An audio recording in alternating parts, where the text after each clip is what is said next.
கோவை விமான நிலையம் அருகில் ஜிஞ்சர் புதிய ஹோட்டல் திறப்பு. இந்தியாவின் மிகப்பெரிய ஹாஸ்பிட்டாலிட்டி நிறுவனமான இந்தியன் ஹோட்டல் நிறுவனமானது அவிநாசி சாலையில் கோவை விமான நிலையம் அருகில் ஜிஞ்சர் ஹோட்டலை திறந்துள்ளது. இதுகுறித்து IHEL நிறுவனத்தின் புதிய வணிகங்கள், ஹோட்டல் திறப்புகள் மற்றும் கார்ப்பரேட் கம்யூனிகேஷன்ஸ் ஆகியவற்றின் நிர்வாக துணைத் தலைவரான தீபிகா ராவ் கூறுகையில், கோயம்புத்தூர் ஒரு ஸ்மார்ட் சிட்டியாக வலுவான உள்கட்டமைப்பு மற்றும் மேம்பாட்டினை கொண்டுள்ளது. இப்படியான நகரத்தில் ஜிஞ்சர் ஹோட்டல் துவக்கம் என்பது பெரும் மகிழ்ச்சிக்குரியது. மேலும் ஜிஞ்சரானது ஆடம்பரத்தின் அடையாளம். நகரத்திற்கு வரும் பெருநிறுவனங்கள் மற்றும் சுற்றுலா பயணிகளின் வளர்ந்து வரும் தேவைகள் அனைத்தையும் பூர்த்தி செய்யும். இந்த 68 கி ஜிஞ்சர் கோயம்புத்தூர் ஏர்போர்ட் ஹோட்டலானது கோவை விமான நிலையத்திற்கு மிக அருகில் அமைந்திருப்பது மிகவும் வசதியானதாகும்.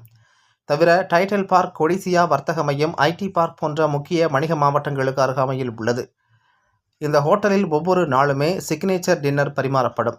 பார், உடற்பயிற்சி மையம் மற்றும் கருத்தரங்கிற்கான பிரத்யேக அரங்கு ஆகியவை அமைந்துள்ளது.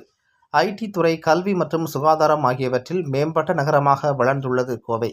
இது இந்தியாவில் வேகமாக வளர்ந்து வரும் அடுக்கு 2 நகரங்களில் ஒன்றாகும். இந்த ஹோட்டலுடன் சேர்த்து IHCL நிறுவனத்திற்கு தமிழ்நாட்டில் மொத்தம் 18 ஹோட்டல்கள் உள்ளன. மேலும் 2 ஹோட்டல்கள் தயாராகி கொண்டிருக்கிறது என தெரிவித்தார்.